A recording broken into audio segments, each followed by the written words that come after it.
Chapter 1 of The Great Gatsby.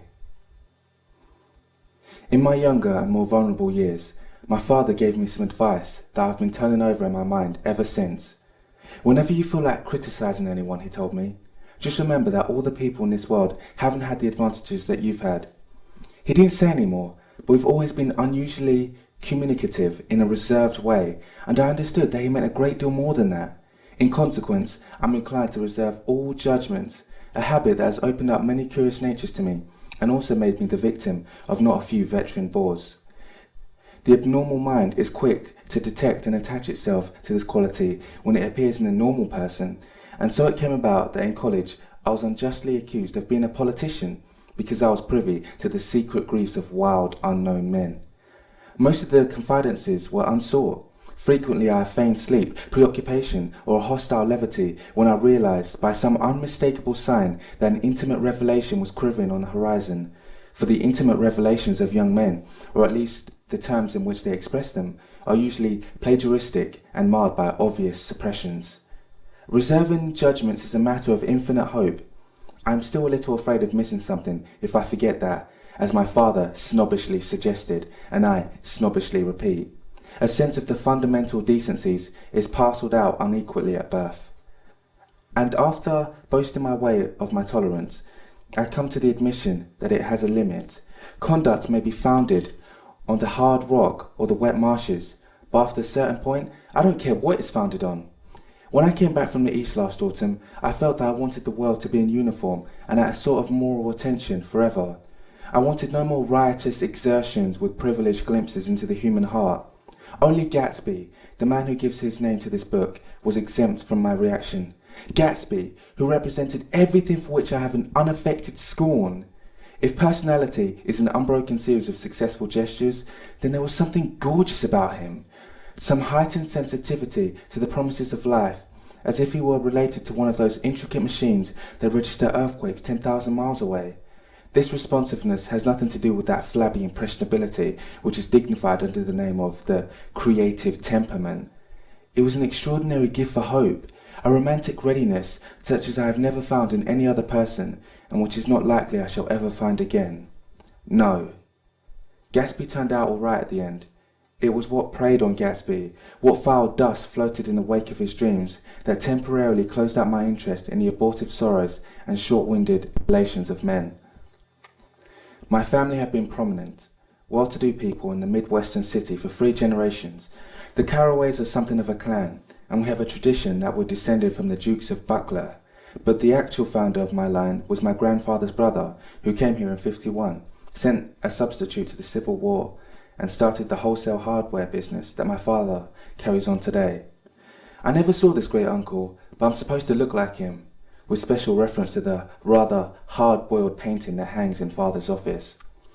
I graduated from New Haven in 1915, just a quarter of a century after my father, and a little later I participated in that delayed Teutonic migration known as the Great War. I enjoyed the counter-raid so thoroughly that I came back restless. Instead of being the warm centre of the world, the Middle West now seemed like the ragged edge of the universe, so I decided to go east and learn the bond business. Everybody I knew was in the bond business, so I supposed it could support one more single man. All my aunts and uncles talked it over as if they were choosing a prep school for me, and finally said, "Why, yes," with very grave, hesitant faces. Father agreed to finance me for a year, and after various delays I came east, permanently, I thought, in the spring of '22. The practical thing was to find rooms in the city, but it was a warm season, and I had just left a country of wild lawns and friendly trees, so when a young man at the office suggested that we take a house together in a commuting town, it sounded like a great idea. He found the house, a weather-beaten cardboard bungalow, at $80 a month, but at the last minute the firm ordered him to Washington, and I went out to the country alone. I had a dog. At least I had him for a few days until he ran away, and an old Dodge and a Finnish woman who made my bed and cooked breakfast and muttered Finnish wisdom to herself over the electric stove. It was lonely for a day or so until one morning some man, more recently arrived than I, stopped me on the road. "How do you get to West Egg Village?" he asked helplessly. I told him, and as I walked on, I was lonely no longer. I was a guide, a pathfinder, an original settler. He had casually conferred on me the freedom of my neighbourhood. And so would the sunshine and the great bursts of leaves growing on the trees, just as things grew in fast movies. I had that familiar conviction that life was beginning over again with the summer. There was so much to read for one thing, and so much fine health to be pulled down out of the young breath-giving air. I bought a dozen volumes on banking and credit and investment securities, and they stood on my shelf in red and gold, like new money from the mint, promising to unfold the shining secrets that only Midas and Morgan and Maecenas knew. And I had the high intention of reading many other books besides. I was rather literary in college. One year I wrote a series of very solemn and obvious editorials for the Yale News, and now I was going to bring back all such things into my life and become again that most limited of all specialists, the well-rounded man. This isn't just an epigram. Life is much more successfully looked at from a single window, after all. It was a matter of chance that I should have rented a house in one of those strangest communities in North America. It was on that slender riotous island which extends itself due east of New York, and where there are, among other natural curiosities, two unusual formations of land. 20 miles from the city, a pair of enormous eggs, identical in contour and separated only by a courtesy bay, just out into the most domesticated body of salt water in the Western Hemisphere, the great wet barnyard of Long Island Sound. They are not perfect ovals like the egg in the Columbus story. They are both crushed flat at the contact end. But their physical resemblance must be a source of perpetual wonder to the gulls that fly overhead. To the wingless, a more interesting phenomenon is their dissimilarity in every particular except shape and size. I lived at West Egg, the less fashionable of the two, though this is a most superficial tag to express the bizarre and not a little sinister contrast between them. My house was at the very tip of the egg, only 50 yards from the Sound, and squeezed between two huge places that rented for 12 or 15,000 a season. The one on my right was a colossal affair by any standard. It was a factual imitation of some Hotel de Ville in Normandy, with a tower on one side, spanking new under a thin beard of raw ivy, and a marble swimming pool, and more than 40 acres of lawn and garden. It was Gatsby's mansion. Or rather, as I didn't know Mr. Gatsby, it was a mansion inhabited by a gentleman of that name. My own house was an eyesore, but it was a small eyesore, and it had been overlooked, so I had a view of the water, a partial view of my neighbour's lawn, and the consoling proximity of millionaires, all for $80 a month. Across the courtesy bay, the white palaces of fashionable East Egg glittered along the water, and the history of the summer really began on the evening I drove over there to have dinner with the Tom Buchanans. Daisy was my second cousin, once removed, and I had known Tom in college, and just after the war I had spent 2 days with them in Chicago. Her husband, among various physical accomplishments, had been one of the most powerful ends to ever played football at New Haven. A national figure in a way, one of those men who reached such an acute limited excellence at 21 that everything afterwards saves anticlimax. His family were enormously wealthy. Even in college his freedom with money was a matter of reproach. But now he'd left Chicago and come east in a fashion that rather took your breath away. For instance, he brought down a string of polo ponies from Lake Forest. It was hard to realize that a man in my own generation was wealthy enough to do that. Why they came east, I don't know. They had spent a year in France for no particular reason, and then drifted here and there unrestfully wherever people played polo and were rich together. This was a permanent move, said Daisy over the telephone, but I didn't believe it. I had no sight to Daisy's heart, but I felt that Tom would drift on forever seeking, a little wistfully, for the dramatic turbulence of some irrecoverable football game. And so it happened that on a warm, windy evening I drove over to East Egg to see two old friends whom I scarcely knew at all. Their house was even more elaborate than I expected, a cheerful red and white Georgian colonial mansion overlooking the bay. The lawn started at the beach and ran towards the front door for a quarter of a mile, jumping over sundials and brick walls and burning gardens. Finally, when it reached the house, drifting up the side in bright vines as though from the momentum of its run. The front was broken by a line of French windows, glowing now with reflected gold and wide open to the warm, windy afternoon, and Tom Buchanan in riding clothes was standing with his legs apart on the front porch. He had changed since his New Haven years. Now he was a sturdy, straw-haired man of 30, with a rather hard mouth and a supercilious manner. Two shining, arrogant eyes had established dominance over his face and gave him the appearance of always leaning aggressively forward. Not even the effeminate swank of his riding clothes could hide the enormous power of that body. He seemed to feel those glistening boots until he strained the top lacing, and you could see a great pack of muscles shifting when his shoulder moved under his thin coat.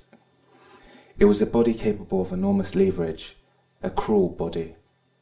His speaking voice, a gruff, husky tenor, added to the impression of fractiousness he conveyed. There was a touch of paternal contempt in it, even toward people he liked, and there were men at New Haven who hated his guts.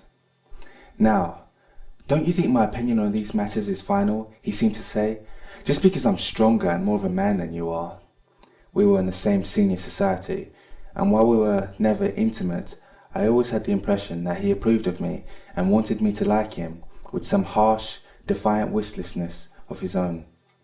We talked for a few minutes on the sunny porch. "I've got a nice place here," he said, his eyes flashing about restlessly. Turning me around by one arm, he moved a broad, flat hand along the front vista, including its sweep, a sunken Italian garden, a half-acre of deep, pungent roses, and a snub-nosed motorboat that bumped the tide offshore. It belonged to Domain, the oarman. He turned me around again, politely and abruptly. "We'll go inside." We walked through a high hallway into a bright, rosy-coloured space, fragrantly bound into the house by French windows at either end. The windows were ajar and gleaming white against the fresh grass outside that seemed to grow a little way into the house. A breeze blew through the room, blew the curtains in at one end and out the other like pale flags, twisting them up forward and frosted wedding cake of the ceiling, and then rippled over the wine-coloured rug, making a shadow on it as wind does on the sea. The only completely stationary object in the room was an enormous couch on which two young women were buoyed up as though upon an anchored balloon.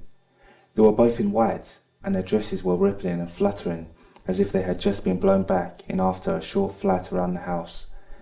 I must have stood for a few moments listening to the whip and snap of the curtains and the groan of a picture on the wall.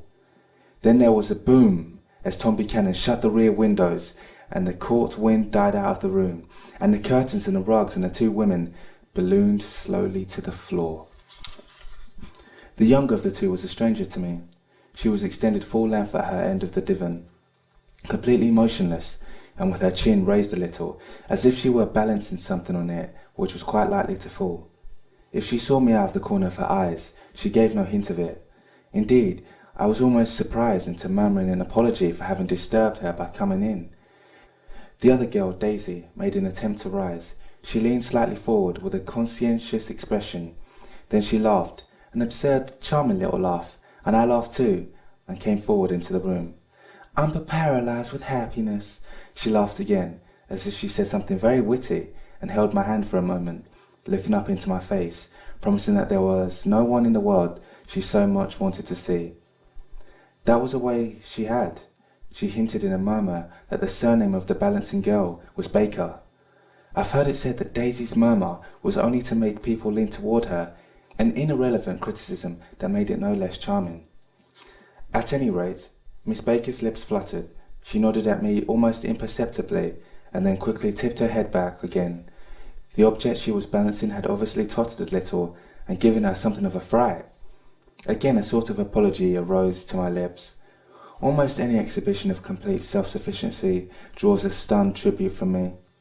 I looked back at my cousin, who began to ask me questions in her low, thrilling voice. It was the kind of voice that the ear follows up and down, as if each speech is an arrangement of notes that will never be played again. Her face was sad and lovely, with bright things in it, bright eyes and a bright, passionate mouth, but there was an excitement in her voice that men who had cared for her found difficult to forget.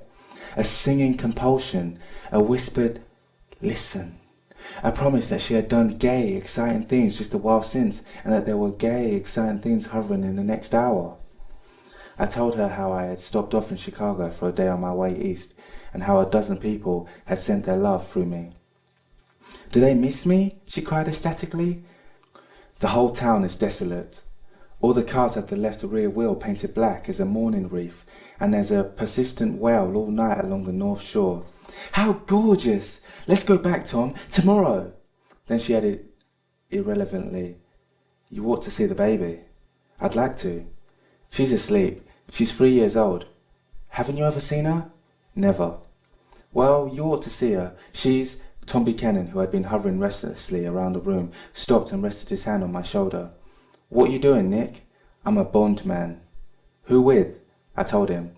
"Never heard of 'em," he remarked decisively. This annoyed me. "You will," I answered shortly. "You will if you stay in the East." "Oh, I'll stay in the East, don't you worry," he said, glancing at Daisy and then back at me, as if he were alert for something more. "I'd be a damn fool to live anywhere else." At this point, Miss Baker said, "Absolutely," with such suddenness that I started. It was the first word she had uttered since I came into the room. Evidently, it surprised her as much as it did me, for she yawned, and with a series of rapid, deft movements, stood up into the room. "I'm stiff," she complained. "I've been lying on that sofa for as long as I can remember." "Don't look at me," Daisy retorted. "I've been trying to get you to New York all afternoon." "No thanks," said Miss Baker to the 4 cocktails just in from the pantry. "I'm absolutely in training." Her host looked at her incredulously. "You are?" He took down his drinks as if it were a drop in the bottom of a glass. "How you ever get anything done is beyond me." I looked at Miss Baker, wondering what it was she got done. I enjoyed looking at her. She was a slender, small-breasted girl with an erect carriage, which she accentuated by throwing her body backward at the shoulders like a young cadet. Her grey sunstrained eyes looked back at me with polite reciprocal curiosity out of a wan, charming, discontented face. It occurred to me now that I had seen her, or a picture of her, somewhere before. "You live in West Egg," she remarked contemptuously. "I know somebody there." "I don't know a single—" "You must know Gatsby." "Gatsby?" demanded Daisy. "What Gatsby?" Before I could reply that he was my neighbour, dinner was announced. Wedging his tense arm imperatively under mine, Tom Buchanan compelled me from the room as though he were moving a checker to another square. Slenderly, languidly, their hands set lightly on their hips, the 2 young women preceded us out onto the rosy-coloured porch, open toward the sunset, where 4 candles flickered on the table in the diminished wind. "Why candles?" objected Daisy, frowning. She snapped them out with her fingers. "In 2 weeks it'll be the longest day in the year." She looked at us all, radiantly. "Do you always watch for the longest day of the year and then miss it?" "I always watch for the longest day in the year and then miss it." "We ought to plan something," yawned Miss Baker, sitting down at the table as if she were getting into bed. "All right," said Daisy. "What'll we plan?" She turned to me helplessly. "What do people plan?" Before I could answer, her eyes fastened with an awed expression on her little finger. "Look," she complained, "I hurt it." We all looked. The knuckle was black and blue. "You did it, Tom," she said accusingly. "I know you didn't mean to, but you did it. That's what I get for marrying a brute of a man, a great, big, hulking physical specimen of a—" "I hate that word hulking," objected Tom crossly, "even in kidding." "Hulking," insisted Daisy. Sometimes she and Miss Baker talked at once, unobtrusively, and with a bantering inconsequence that was never quite chatter, but was as cool as their white dresses and their impersonal eyes in the absence of all desire.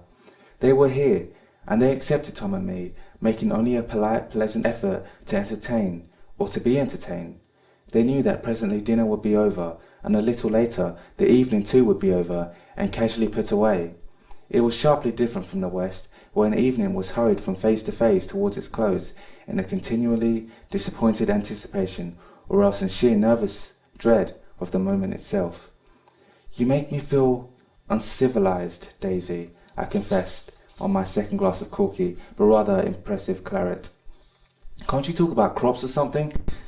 I meant nothing in particular by this remark, but it was taken up in an unexpected way. "Civilization's going to pieces," broke out Tom violently. "I've gone to be a terrible pessimist about things. Have you read The Rise of the Coloured Empires by this man Goddard. Why, no, I answered, rather surprised by his tone. Well, it's a fine book, and everybody ought to read it. The idea is if we don't look out, the white race will be utterly submerged. It's all scientific stuff. It's been proved. Tom's getting very profound, said Daisy, with an expression of unthoughtful sadness. He reads deep books with long words in them. What was that word Well, these books are all scientific, insisted Tom, glancing at her impatiently.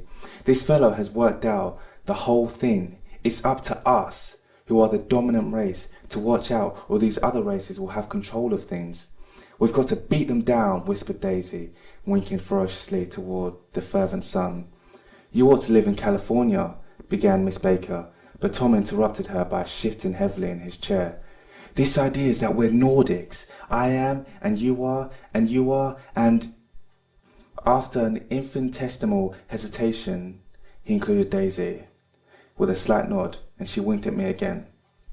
And we've produced all the things that go to make civilization. Oh, science and art and all that. Do you see?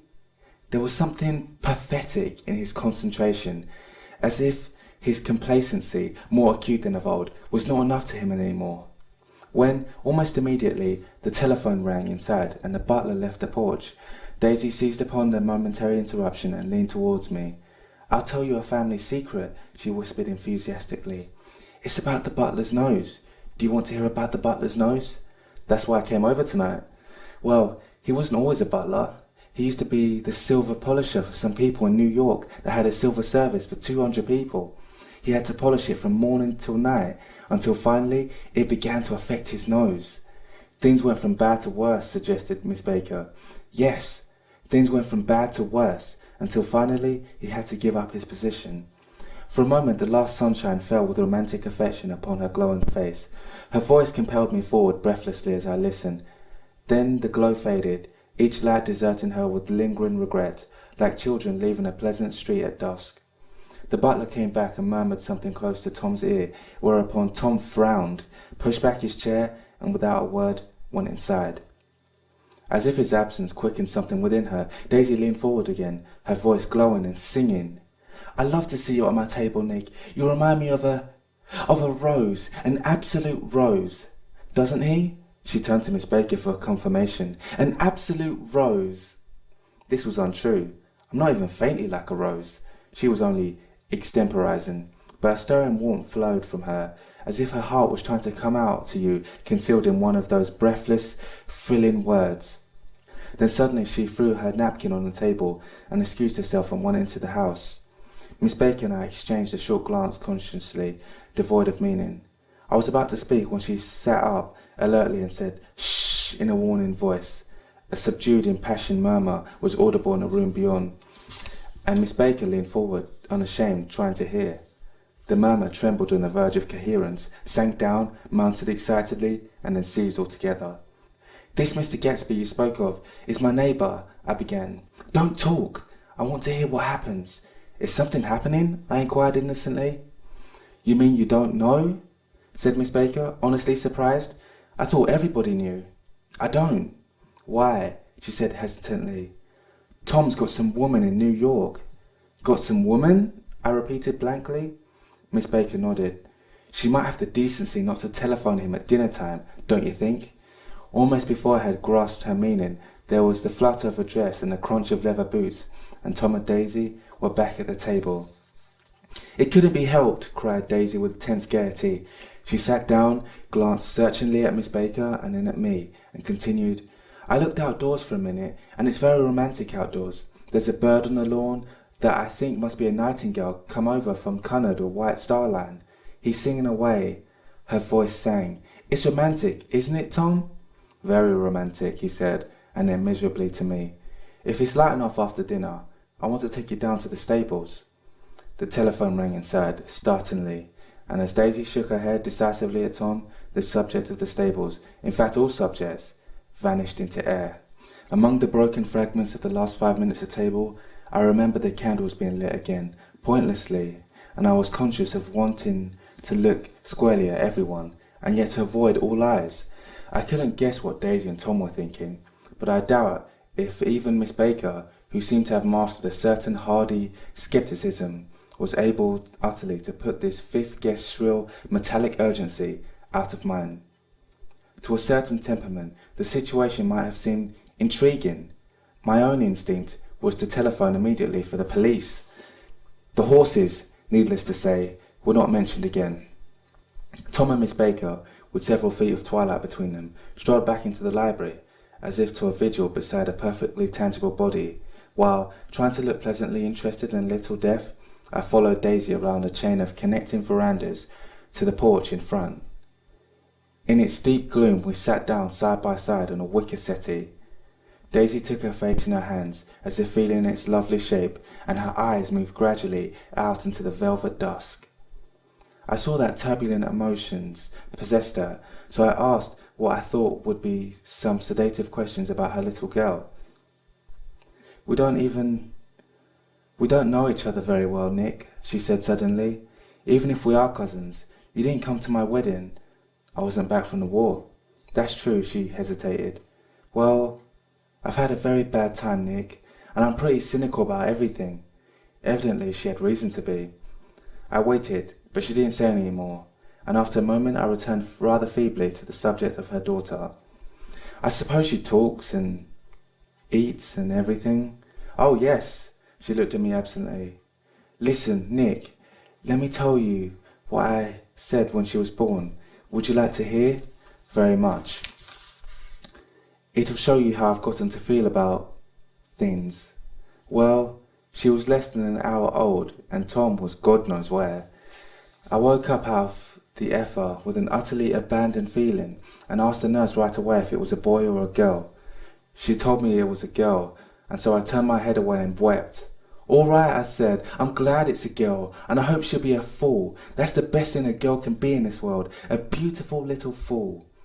"You see, I think everything's terrible anyhow," she went on in a convinced way. "Everybody thinks so, the most advanced people, and I know.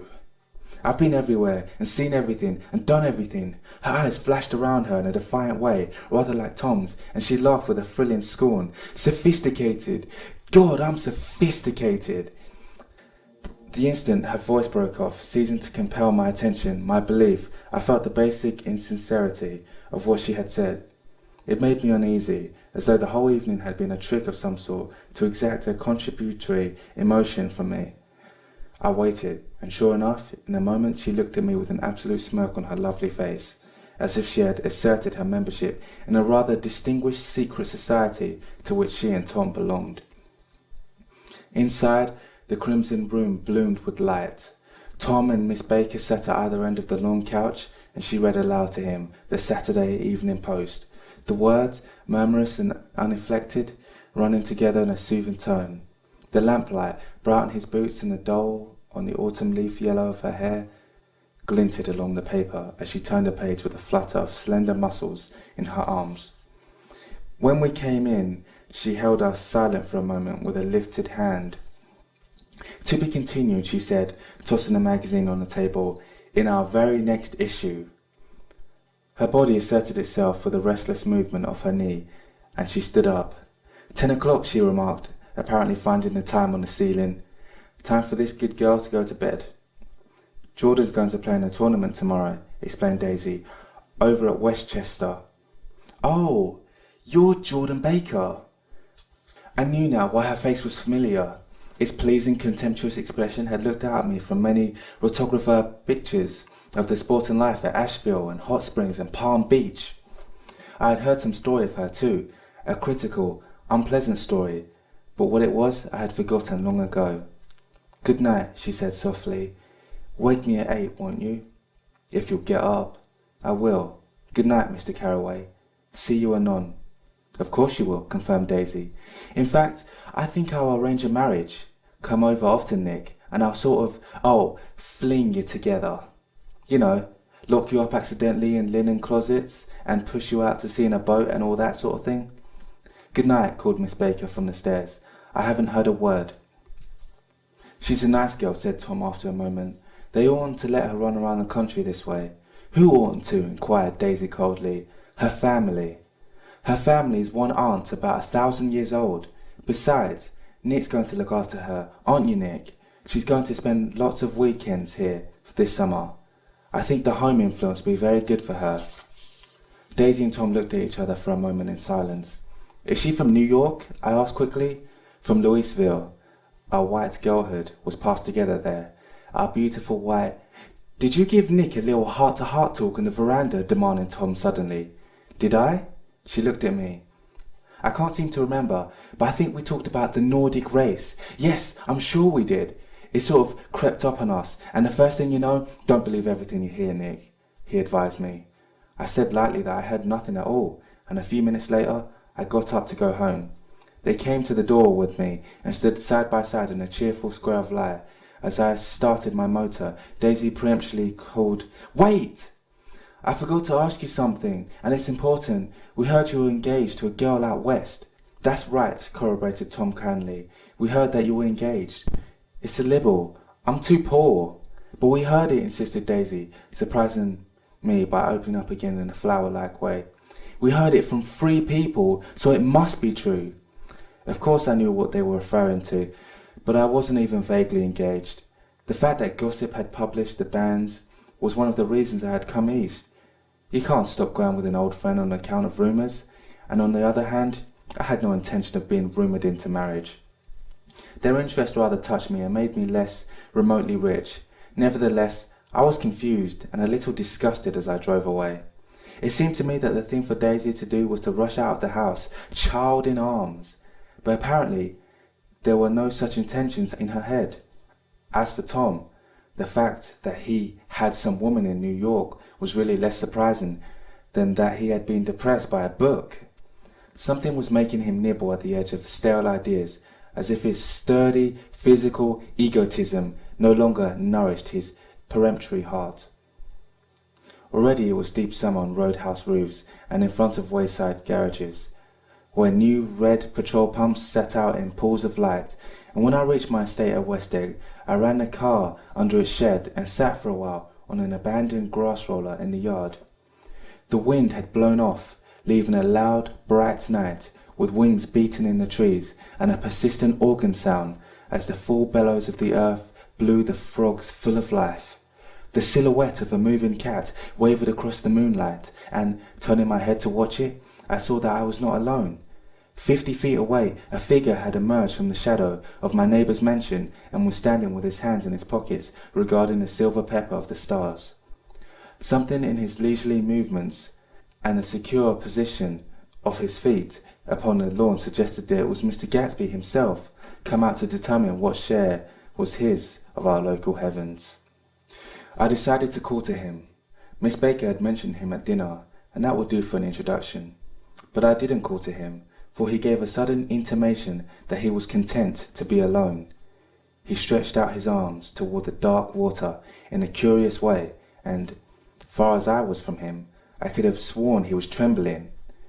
Involuntarily, I glanced seaward, and distinguished nothing except a single green light, minute and far away, that might have been the end of a dog.